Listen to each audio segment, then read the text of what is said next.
All right, welcome to the first session of the Iridescence Academy.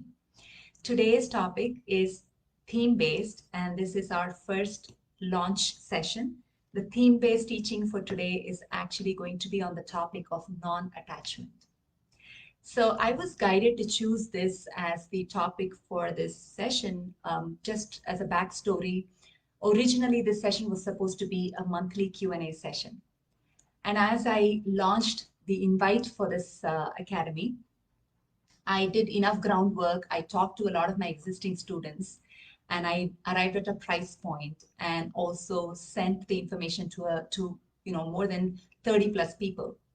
And as I was reflecting on what's going to happen, right, in my own self, because this is a leap of growth for me to launch something like a membership program, and then part of me started wondering, are people really going to sign up?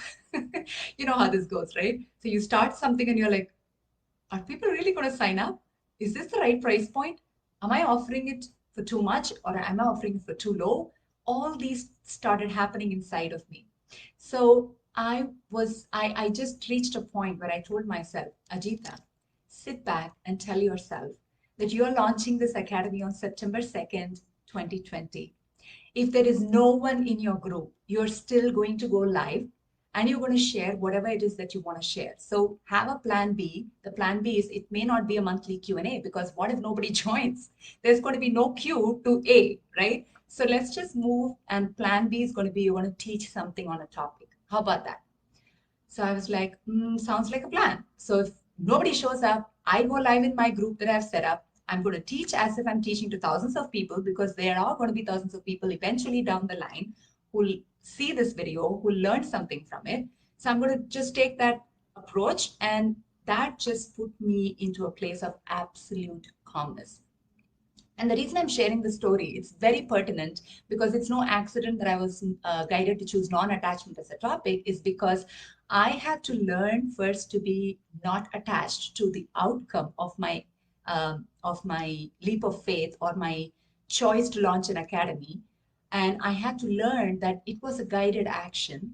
So if it is a guided action, it's coming from a place of absolute love and service that I want to offer to people, then people will show up when the time is right. I don't have to decide who it's going to be, when it's going to happen. All I need to do is I need to do my part. Can I do that? And the answer was absolutely yes. I'm going to do what is in my control, which is setting up the academy in Punjabi, having the Facebook group set up, sharing it with people. So I've done everything I can.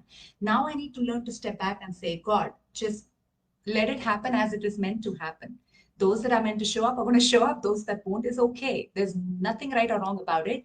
So learning, this is the backstory I wanted to actually give you, the relevance, the context behind why non-attachment is because I just lived through it, and I'm actually living through it in more than one ways.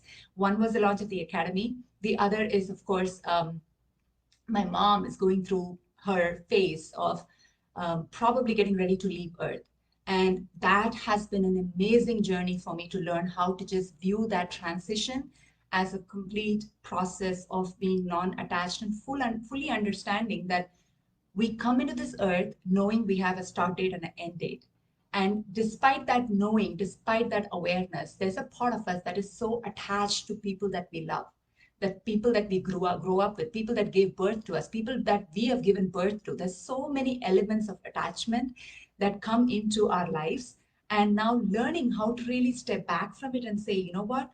I see it for what it is. It is just a phase. And then I know she's not gone forever. Or I know, for example, my dad, he passed away 2 years ago. And just looking at that transition and saying, I am now learning how to be non-attached.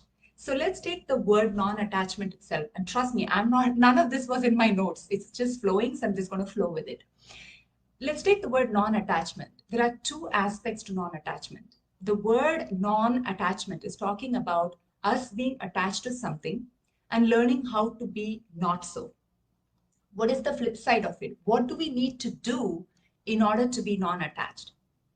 We have to learn to let go, right? So when we are attached to something, we are like this. We are attached to it.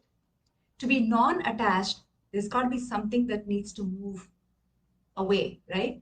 And that moving away aspect is letting go. So there are two elements. There are just two aspects of the same coin, which is to learn to be non-attached is the ability to let go. So a lot of things we're going to talk about today is going to be two aspects of it, which is learning how to be non-attached by learning to let go. They go hand in hand. There's no one or the other. They go very much hand in hand. Okay. So that said, what is the element of letting go? There are various things in our lives that we could let go. And what is the purpose of non-attachment? Let's talk about that too, right? The purpose of non-attachment is to be able to grow. Because if you think about it, anytime we have had suffering or we have had misery, felt miserable, felt a level of pain, felt that we are suffering, why me, why this, is because underlying all of that, there is something that is running in our life which we are attached to. Because we want the ego self that we have, our lower self, as we call it, the ego self, is wanting things a certain way. It says, I have to have my 20, 30, 40 people join my membership on day one. That to me is what is success. Otherwise, it's nothing. Now, who's talking? Your ego lower self is talking to you, telling you what it expects in order to deem your effort as a success. So there is that attachment to outcome, or there is an attachment to a person, a relationship, saying, oh, this is my significant other, this person has to do this person should do this, I'm expecting them to buy me flowers, I'm expecting them to wish me on this day. Expectations is coming from a place of attachment.